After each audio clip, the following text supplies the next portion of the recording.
If you are a first-time buyer, or if you are looking to buy your second home, so moving from your first home, this bit of information, this approach is going to save you a shed ton of money. It's also going to save you from a lot of stress and anxiety as well. My name is Nguyen. I've been in the property space for over 20 years now, and in fact this approach is what kick-started my property investment journey and has helped me build a modest portfolio. It's also helped a lot of family and friends avoid a lot of stress, save them a lot of money, and get them where they need to be with regards to finding the home that they want and being able to afford it. Now, when you are buying your first property, in fact, if you're buying your first property, or if you're moving from your first property and you're looking to buy your second property, always keep at the back of your mind that the purchase has to make complete investment sense. You have to treat the purchase as an investment. And the reason for this is because you will need the money, you will need the capital appreciation from the disposal of the current property that you're in to be able to afford this next place. When you're buying your first property, you're probably not even thinking about the next place. You're not even thinking about how much money you need. But trust me, you will need that capital appreciation, and you will need to be able to sell that property without too many issues, so that you can afford to get that second property that you want to move to, because you've outgrown the first property.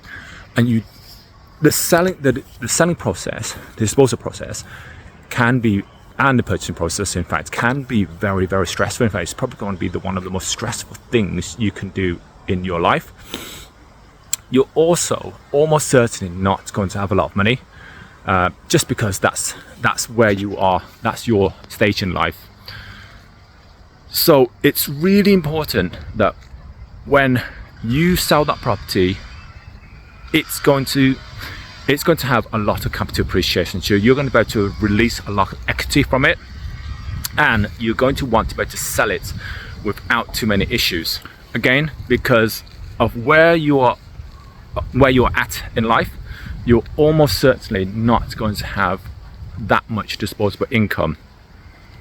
So when you buy a property, you have to make sure that property, there is an investment case for that property.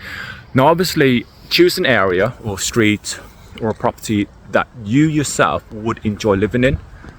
Make sure it's your house. I get it. You have to make sure you want to live there and you want to enjoy living there. But also keep in mind that it has to make investment sense. It has to make commercial sense.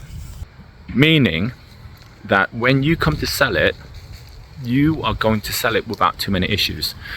So, and again, you are not going to be thinking about this when you are buying your first house. In fact, it's all going to be completely new to you, and it's probably the last thing you want to be thinking about. But it is important. You'll thank me when you go to buy your second house, or when you move into the next house. So when you're looking for that property to move in, that first house, make sure it's in an area that is in high demand. Make sure that it's a type of property that people will want to buy. Generally speaking, I would avoid new builds. I would avoid new build leaseholds. I would avoid one beds. I'd probably avoid two beds, but again, if it's your first house, you're probably going to buy a two bed. I would certainly avoid one bed new build luxury apartments, simply because of the fact that financially it won't make sense. It won't make economic sense for a person to buy and live there. If you think about it, you're spending probably 80% or 70% of what you would spend on a 2 or 3 bed, but then you would have to pay extortionate ground rent and service charge on top, which you will have absolutely no control over. And also there won't be a lot of capital appreciation, and you have to keep that in mind when you're selling to the next person. 2 beds suffer the same sort of situation, but I get it. Due to the price point, you're going to have to get a 2 bed. try to get a freehold if you can, and something with parking. And this is where it gets, this is where the requirements become a bit too much. Definitely try to stay away from new build leaseholds. Yeah, 3 beds. If it's your first house, a 3-bed, great, you're doing a great job, but make sure that it's standard, it's not non-standard construction. Ideally, it's got parking, and it's in an area that other people would want to live in. That's really, really important. You have to treat your property purchase as an investment purchase, even though it's your family house or it's your house and you plan to live there, you plan to enjoy it.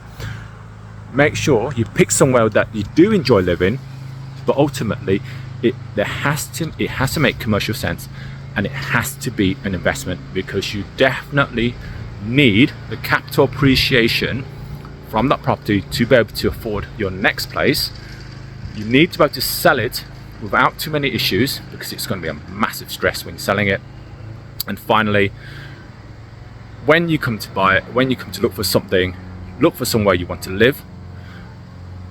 Try to avoid leaseholds. Definitely avoid expensive new builds, and definitely avoid 1-beds without parking. They won't come with parking, but definitely avoid 1-beds. Anyway, I know there's people out there that's going to say, oh yeah, but I live here, as long as I'm happy, that's what's important. That's what people that don't really have financial intelligence, I'm going to say, to be honest, you just don't have the experience, you don't have that financial intelligence, that personal finance intelligence in place, and unfortunately you're probably going to learn the hard way. Anyway, sounds a bit harsh, but it is what it is. My name is Nguyen. We let manage high quality HMOs and single lets in and around Birmingham. If you like this sort of stuff, don't forget to like and follow for more. Alright, see you.